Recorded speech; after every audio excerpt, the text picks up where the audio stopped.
Le téléphone a sonné à 6h12, un mardi matin de mars.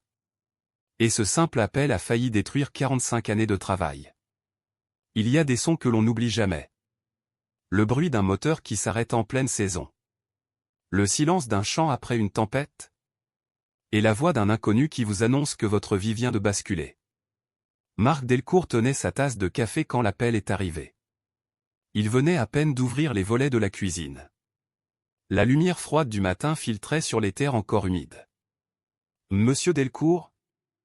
Ici Laurent Girard, des équipements agricoles du centre. Je vous appelle pour confirmer la livraison de votre commande, les 42 tracteurs série Titan X4 Sense. Marc n'a pas compris tout de suite. Pardon ?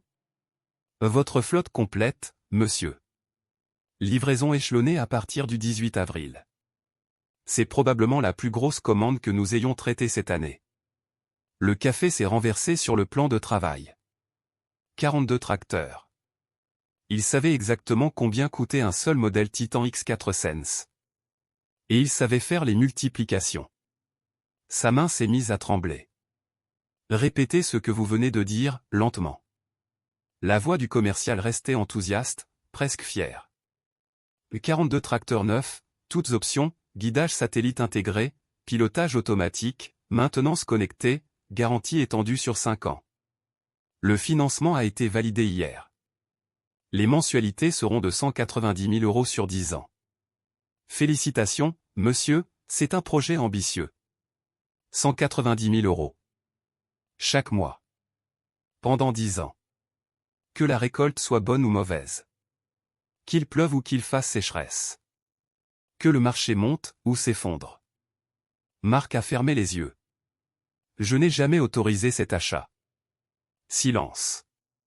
Monsieur, la commande a été envoyée depuis l'adresse officielle de votre exploitation. Tous les documents sont signés électroniquement. Le contrat de financement est validé. Une annulation entraînerait des pénalités importantes. Marc connaissait cette adresse. C'était son fils, Lucas, qu'il avait créé 2 ans plus tôt pour moderniser la gestion de la ferme. Marc a inspiré profondément. Mettez tout en pause. Rien ne doit quitter votre dépôt. Je vous rappelle dans 2 heures. Il a raccroché. Pendant quelques secondes, il est resté immobile au milieu de la cuisine. Le regard vide. Le cœur lourd. Lucas. Son propre fils venait d'engager l'exploitation familiale dans une dette colossale. Marc Delcourt avait 69 ans. Il cultivait ses terres depuis son retour du service militaire, en 1978. Il avait commencé avec 150 hectares. Aujourd'hui, l'exploitation en comptait près de 3000. Chaque parcelle avait été gagnée avec prudence. Chaque achat réfléchi. Chaque risque mesuré. Il avait toujours respecté une règle que son père lui répétait sans cesse. On n'achète jamais ce qu'on ne peut pas payer comptant. Il n'avait transgressé cette règle qu'une seule fois. Et cela avait failli tout lui coûter. Marc a enfilé sa veste de travail et traversé la cour. Lucas était déjà dans l'atelier, penché sur un semoir en réparation. Quand il a levé la tête et vu le visage de son père, il a compris. Son regard s'est durci. « On doit parler », a dit Marc d'une voix froide. Lucas s'est redressé lentement. À propos des tracteurs. Ce n'était pas une question. Les 42 machines commandées sans m'en parler. Sans mon accord. En engageant cette ferme sur 10 ans. Le silence dans l'atelier était lourd. Lucas a rougi, mais il n'a pas baissé les yeux. On en a besoin. Ces 3 mots ont frappé Marc comme un coup de poing. On en a besoin. Cela voulait dire que son fils était convaincu. Qu'il ne s'agissait pas d'une erreur, mais d'une décision assumée. Tu as validé cette commande ? Oui. Sans me consulter ? Ça fait 3 ans que j'essaie de te parler de modernisation. 3 ans que tu refuses d'écouter. Marc a senti la colère monter. Ce n'est pas une question de modernisation. C'est une question de survie. Lucas a attrapé son ordinateur portable. Regarde les chiffres. Il a ouvert un tableau. L'an dernier, on a dépensé plus de 300 000 € en réparation. Nos tracteurs ont en moyenne 18 ans. On perd du temps à chaque panne. On rate des fenêtres de semis. On gaspille du carburant. Ces nouvelles machines augmenteraient notre rendement de 20%. Marc a croisé les bras. Et elles coûtent combien?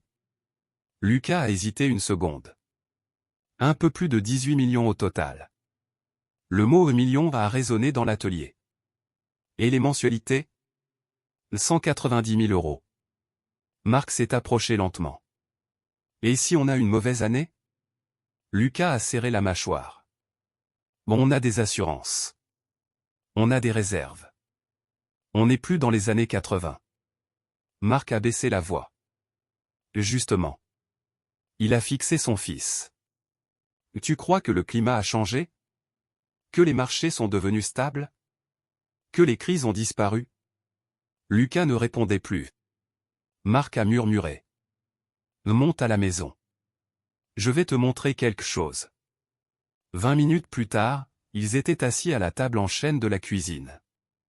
Marc a sorti un vieux dossier jauni. 1983. Il a étalé les papiers. J'avais ton âge. 3 bonnes années de suite. Je pensais être invincible. Il a posé un ancien contrat d'achat. J'ai acheté 4 tracteurs flambant neufs. Financement sur 7 ans. Mensualité supportable, sur le papier. Lucas lisait en silence. Marc a sorti une coupure de journal. L'année suivante, sécheresse historique. Les rendements se sont effondrés. Les assurances ne couvraient pas tout. Les mensualités continuaient. On a failli perdre la ferme. On était à 2 semaines de la saisie. Sa voix s'est brisée légèrement.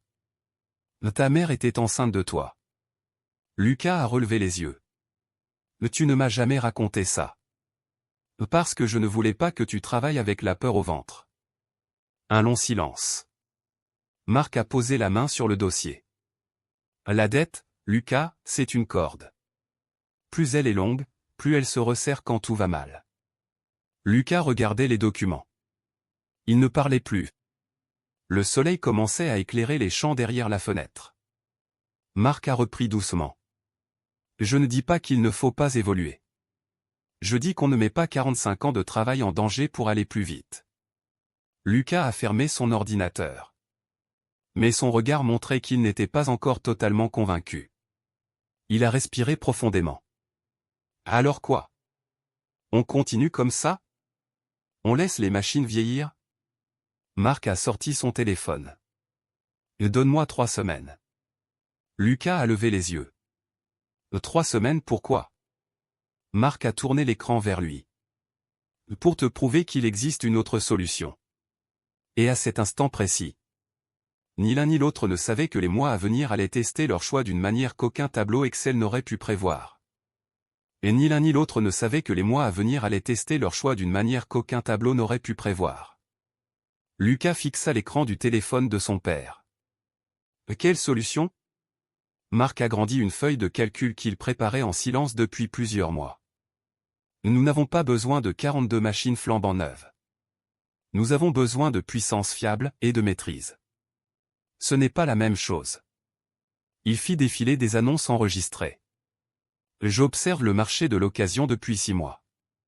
Il y a des exploitants qui partent à la retraite, d'autres qui réduisent leur surface. De très bonnes machines, entretenues correctement, se vendent à des prix raisonnables, si on sait chercher. Lucas se pencha. Elles ont combien d'heures? Entre 8 et 12 ans d'âge. Historique complet. Entretien suivi. Ce ne sera jamais aussi performant que du neuf. Marc hocha la tête. Peut-être pas à 100%. Mais suffisamment pour travailler nos terres sans nous enchaîner pendant 10 ans. Il s'assit en face de son fils. Mon plan est simple. On vend nos machines les plus anciennes. On renforce notre trésorerie. Ensuite, pendant les prochains mois, on achète progressivement du matériel d'occasion sélectionné avec soin. On paie comptant. Pas de mensualité. Pas d'intérêt. Pas de pression. Lucas resta silencieux. Il calculait déjà. Combien au total? Marc fit glisser le téléphone vers lui. Environ 4 millions pour remplacer toute la flotte. Lucas releva la tête. 4 millions au lieu de 18. Exactement. Un long silence. On entendait au loin le vent balayer les hangars. Lucas se leva, marcha vers la fenêtre. Ça prendra du temps. Oui. On ne pourra pas tout changer avant la prochaine saison. Non. Lucas se tourna. Mais on resterait libre. Marc soutint son regard. Toujours. Le mot sembla peser plus lourd que tous les chiffres. Après plusieurs secondes, Lucas hocha lentement la tête. D'accord. On annule la livraison. Mais on avance vite. Pas question de traîner pendant 2 ans. Marc esquissa un léger sourire. Marché conclu. Lucas sortit son téléphone. Il composa le numéro du concessionnaire sous les yeux de son père. Sa voix était ferme, maîtrisée. Nous mettons la commande en pause. Indéfiniment. Quand il raccrocha, l'atelier sembla plus léger. Mais le plus dur restait à faire.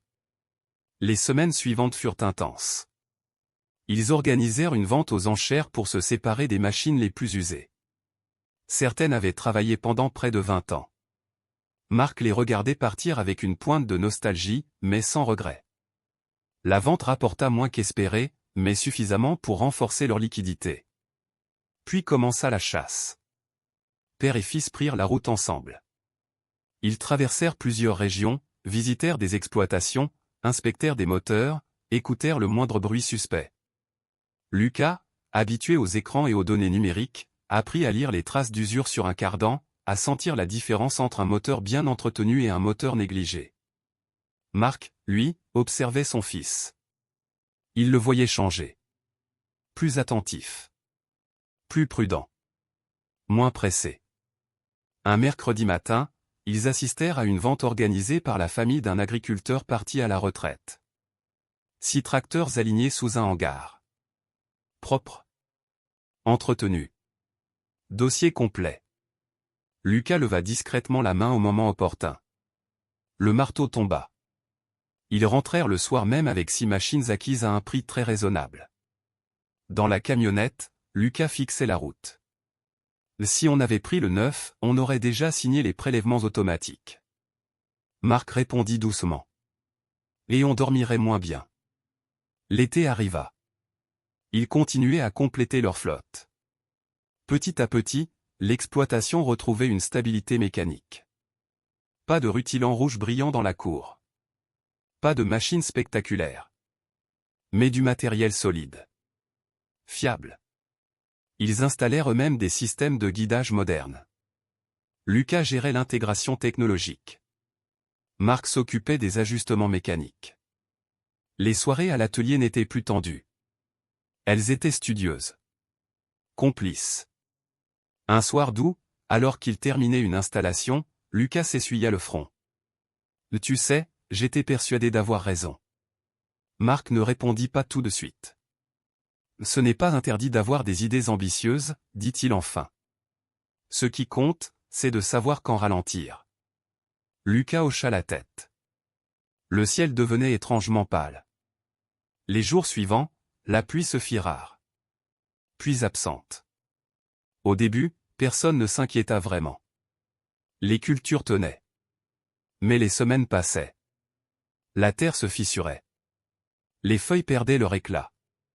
Les conversations entre agriculteurs changeaient de ton. Un soir de septembre, Lucas entra dans la cuisine avec un air grave. Les prévisions viennent de tomber. Marc leva les yeux. Sécheresse sévère annoncée. Si ça continue, on va perdre au moins 30% du rendement. Le silence s'installa. Ils sortirent inspecter les champs. Les épis étaient plus petits que prévu. Les tiges moins vigoureuses. Lucas fit des calculs le lendemain. Il resta longtemps devant son écran. Puis il leva les yeux vers son père. Son visage était pâle. Si on avait les mensualités prévues, on serait déjà en difficulté. Marc ne répondit pas. Lucas continua, la voix plus basse. La baisse de revenus couvrirait à peine les charges courantes. On devrait emprunter pour payer les traites ou vendre une parcelle. Le mot vendre resta suspendu dans l'air. Marc posa une main sur la table. C'est pour ça que je dis non aux dettes lourdes. Lucas referma lentement l'ordinateur. Il regarda par la fenêtre les champs dorés mais affaiblis. Je croyais que les chiffres suffisaient. Marc répondit calmement. Les chiffres ne prévoient pas tout. La sécheresse s'installa jusqu'à la récolte. Les rendements furent décevants. Pas catastrophiques, mais loin des prévisions optimistes de printemps. Pourtant, ils tinrent. Pas de mensualité à honorer. Pas de pression bancaire. Pas d'angoisse nocturne. Juste une année difficile, comme l'agriculture en connaît parfois. Un soir d'octobre, après avoir terminé la dernière parcelle, Lucas resta longtemps assis sur le marchepied d'un tracteur. Il observait la cour.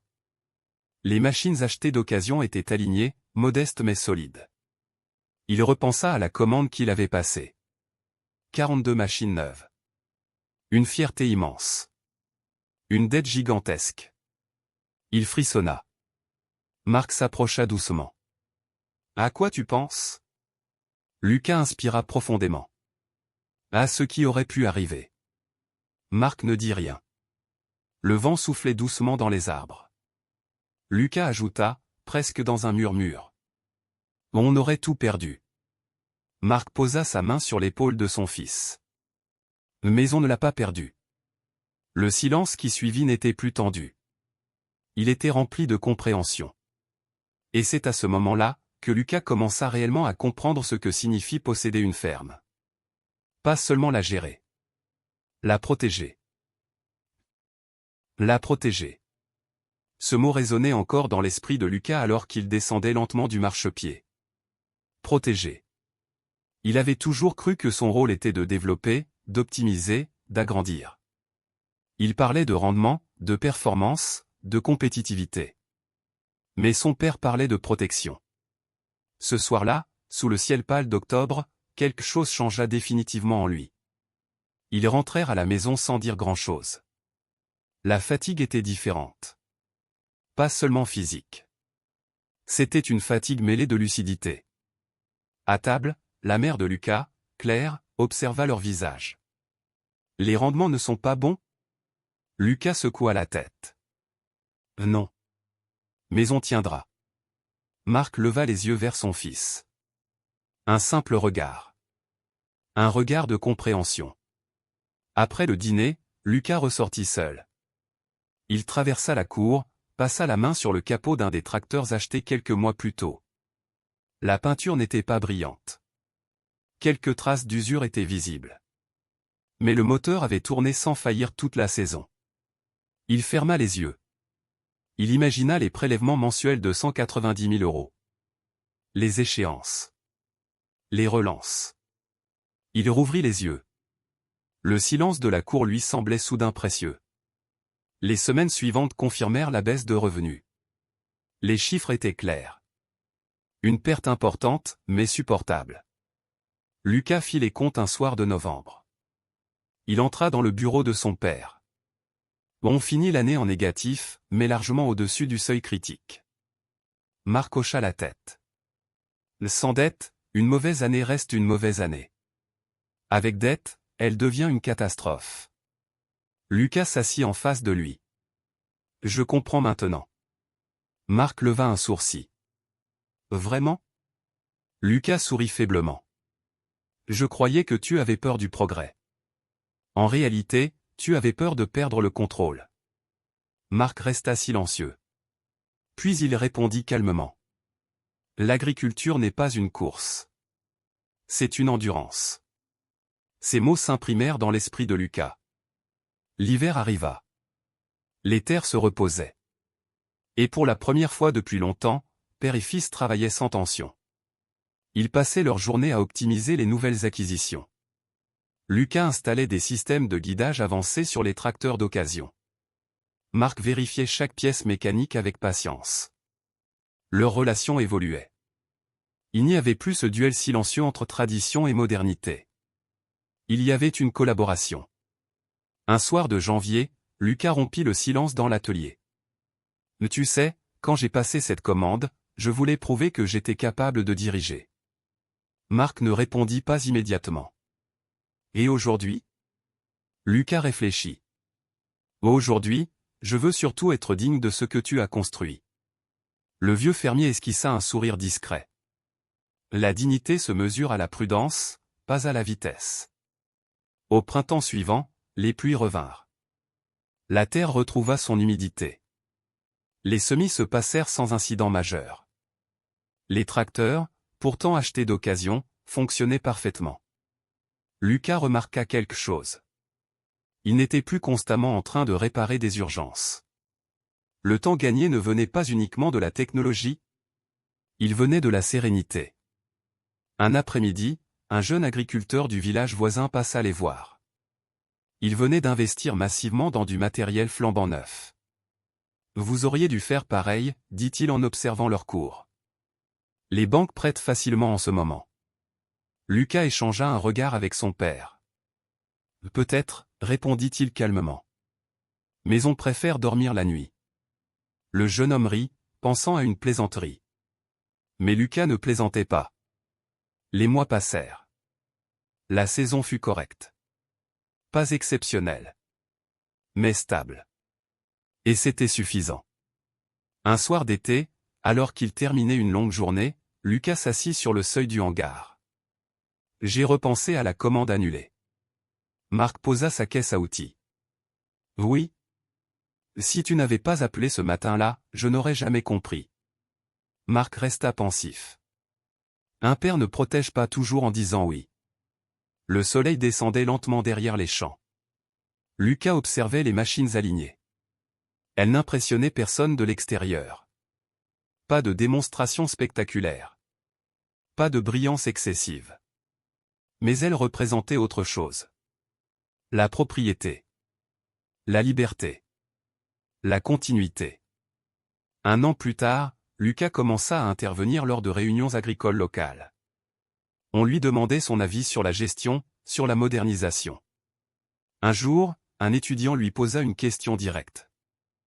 Pourquoi ne pas avoir choisi l'option la plus performante dès le départ? Lucas marqua une pause.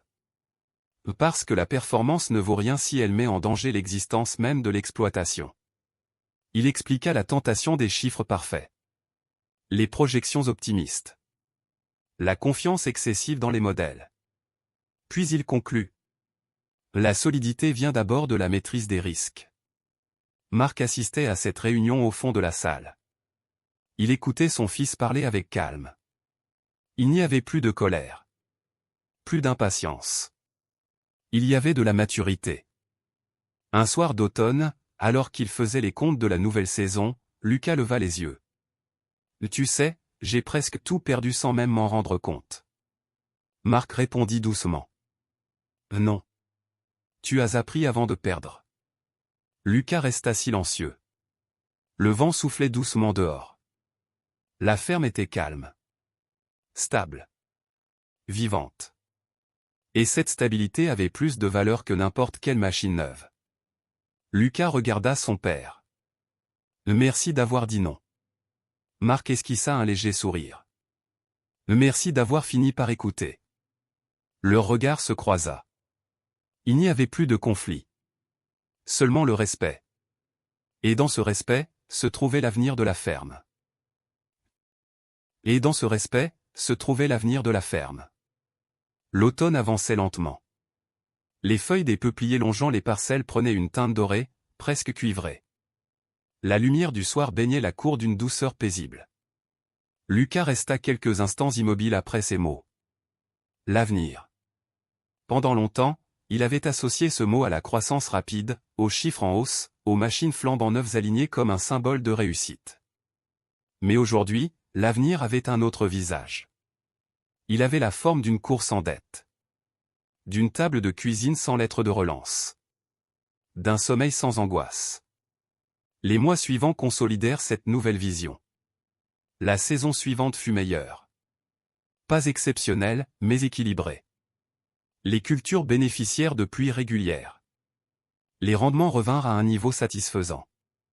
Pas de record, mais une stabilité rassurante.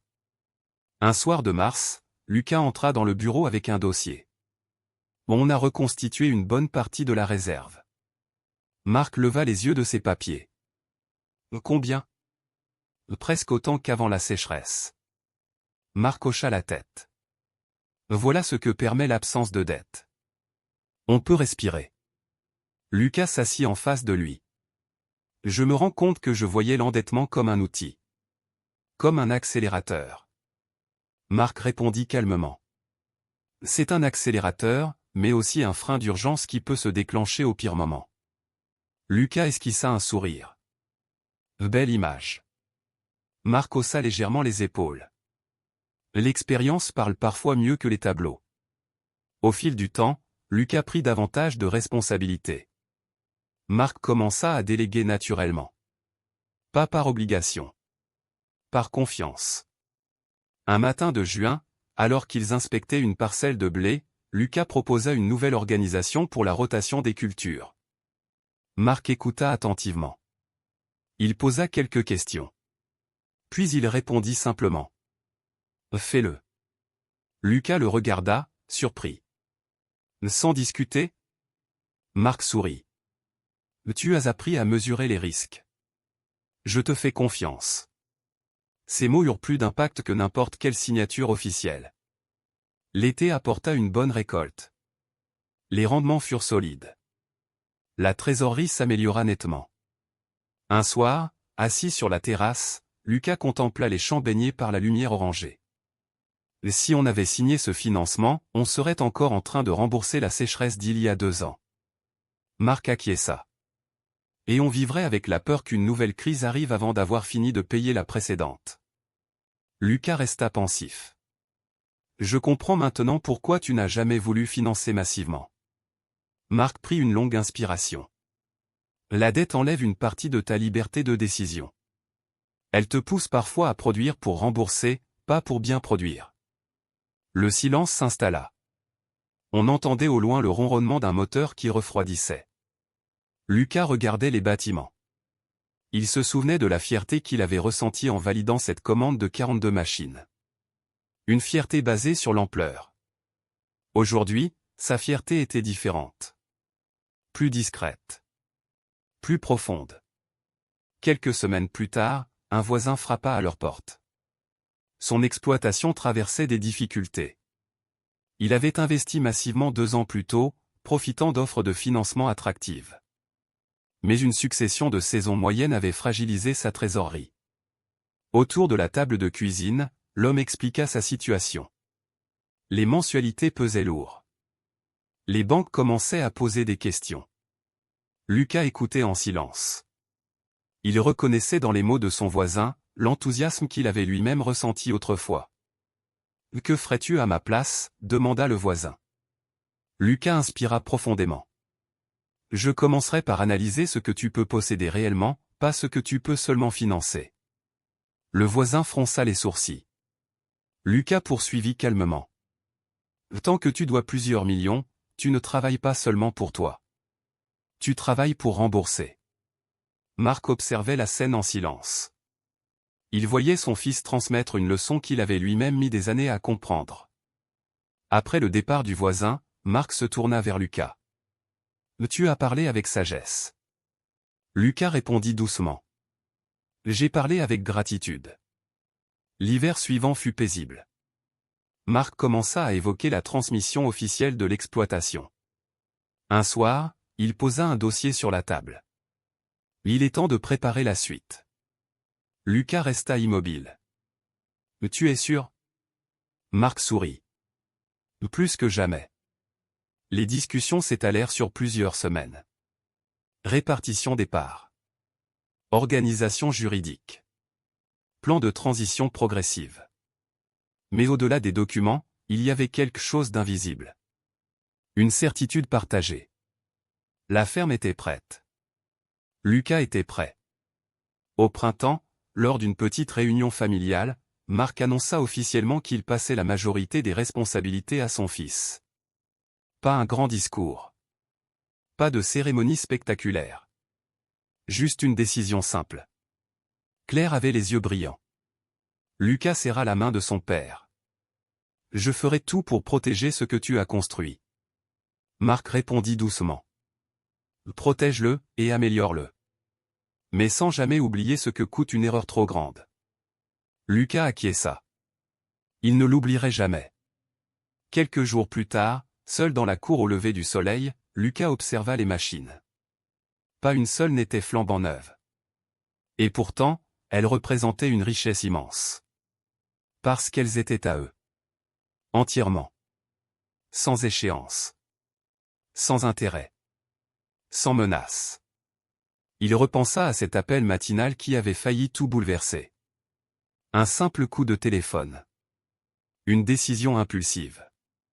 Un refus courageux. Il ferma les yeux. Il comprenait maintenant que le véritable progrès ne se mesurait pas à la brillance d'un métal neuf, mais à la solidité d'un choix réfléchi. Le vent se leva doucement. Les champs s'étendaient à perte de vue. Et dans cette étendue, il y avait plus que des cultures. Il y avait une histoire. Un héritage. Une responsabilité. Lucas ouvrit les yeux. Il savait désormais ce que signifiait réellement diriger une exploitation. Non pas impressionner. Mais préserver. Mais préserver. Ce mot resta suspendu dans l'air du matin. Lucas descendit lentement les marches du perron. L'aube colorait les champs d'une lumière pâle, presque fragile. Le silence était profond, paisible. Préserver. Il comprenait désormais que ce n'était pas un mot conservateur. Ce n'était pas refuser le progrès. Ce n'était pas rester figé dans le passé. C'était choisir la solidité avant la vitesse. La stabilité avant l'orgueil. La liberté avant l'apparence. Il marcha jusqu'à l'atelier. Les tracteurs achetés d'occasion étaient alignés comme chaque matin. Pas impressionnant. Pas éclatant. Mais fiable. Il posa la main sur l'un d'eux. Il se souvenait encore de l'excitation qu'il avait ressentie en validant cette fameuse commande. 42 machines flambant neuves. Une flotte spectaculaire. Un symbole de modernité. Il avait voulu prouver qu'il était capable de faire grandir l'exploitation. Mais il n'avait pas compris qu'on ne grandit pas toujours en agrandissant. Parfois, on grandit en renonçant. Les années suivantes confirmèrent cette vérité. La ferme évolua. Pas par des investissements massifs.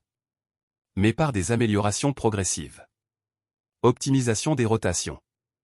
Meilleure gestion des coûts. Modernisation ciblée, toujours payé comptant.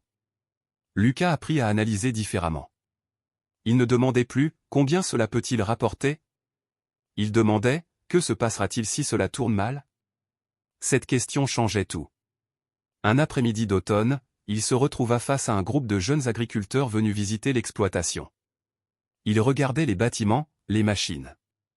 Certains semblaient surpris. « Vous n'avez pas renouvelé tout votre parc récemment ?» demanda l'un d'eux.